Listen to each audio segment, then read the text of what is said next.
Okay, in the last half hour, we just received information that a task force we have with Grosse Pointe Park and other agencies dealing with stolen cars came upon a stolen car in the area just west of City Airport and north of Gratiot at Libo and Lyford and Gilbo. Excuse me, Lyford and Gilbo. So the officer, who was in plain clothes and actually was in undercover capacity, seen a truck parked in the field. Thought it was odd. He went to investigate. The individual jumped out of the car and said, "Hey, I ran out of gas." Pulled out a badge and said, "I'm with the fugitive recovery team, and I just need some gas." The officer thought it was suspicious. He looked in the car, in the truck, observed a white female, shot twice, duct taped by the wrists and by the ankles, and severely beaten. He immediately took the individual into custody. It turns out this individual is a white male who's her husband. He is 35. She is 33. They are from Hazel Park.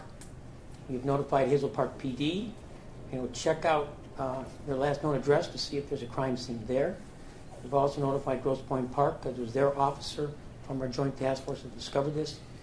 And tomorrow when we get everything together, we're going to have a press conference here right before ComStat at 10:30. But this is great police work. Again, this officer saved her life.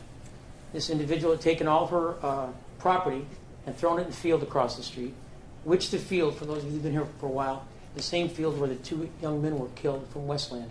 It's the same field. Several years ago, their bodies were discovered.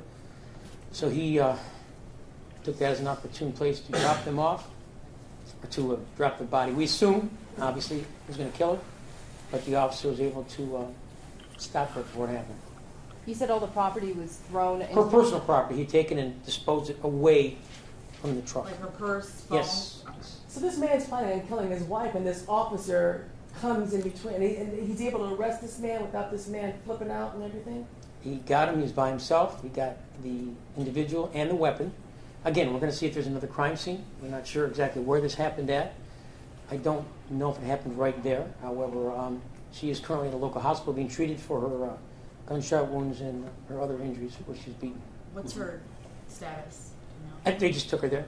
I mean, this just happened in the last half hour. Recovered a gun and drugs? A gun and I believe some drugs were in the car as well. And it's a 2007 Silverado. 2007 Silverado pickup truck. Was she in the bed of the truck? No, she was in the front seat. Where was she shot? Do you know? Both legs.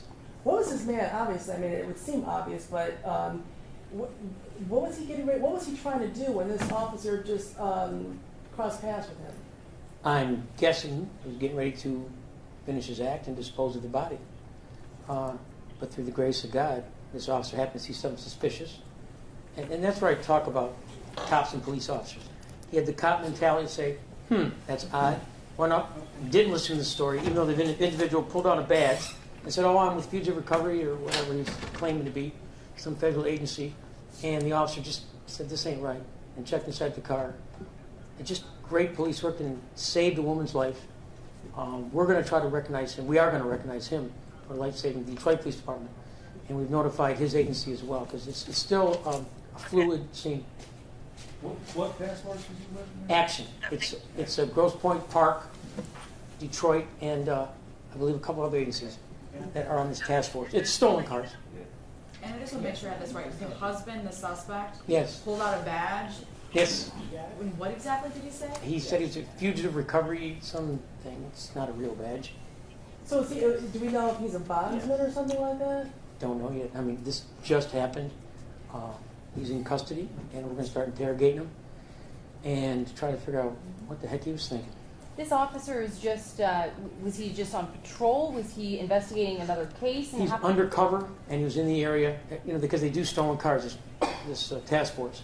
Seen a car in the field, which that's suspicious. A truck just sitting out in the field. He went out to investigate, and just great police work. Just great police work. So wait a minute, if I understand this correctly, so then the perp, Yes. who was trying to off his wife, probably had no idea that the person he had flagged down was a cop. I would say it's a safe bet. But did he flag him down? I'm or not did- sure if he flagged him down. He went over and he flagged. The officer may have pulled up and he kind of flagged him down. Say, "Hey, I ran out of gas." Talk to us about that. I mean, this guy pulls out a fake badge to a real cop that he doesn't know is Doesn't. a real cop. He doesn't know it's a real cop. Unbelievable. It's, that's why we're going to do this right away. This is stuff I shouldn't say we encounter this every day. It's just the myriad of things that officers come across. You can't make this up. And again, he was vigilant, just a great job. He's a cop. He's thinking like a cop, and that was great. And it could have been very dangerous. The gun was still there. He had no idea when he was pulling up that the individual was armed, or that there were. It could have been very dangerous because he'd already shot his wife twice, allegedly shot his wife twice, and if he'd have known he was a cop, he may have taken the cop out beforehand. You just never know. There's no routine. We say this all the time. There's no such thing as a routine traffic stop investigation because you never know. And so we know for sure that this badge you pulled out is fake and that Fake. you just He just. Was your officer able to, or the officer of the task force, was he able to, secure backup pretty quickly? I mean, because he's all alone out there. I think after he secured the individual, he called for backup. Well, I mean, an ambulance. I mean, you can't render aid first, but he secured him first. It's mind blowing. It's really. It was a 9mm they got. I'm not sure the weapon, and I don't know everything about this. We've notified Hazel Park. They're going to go by the house, see if there's a crime scene there, because we don't know where this happened at. Just amazing.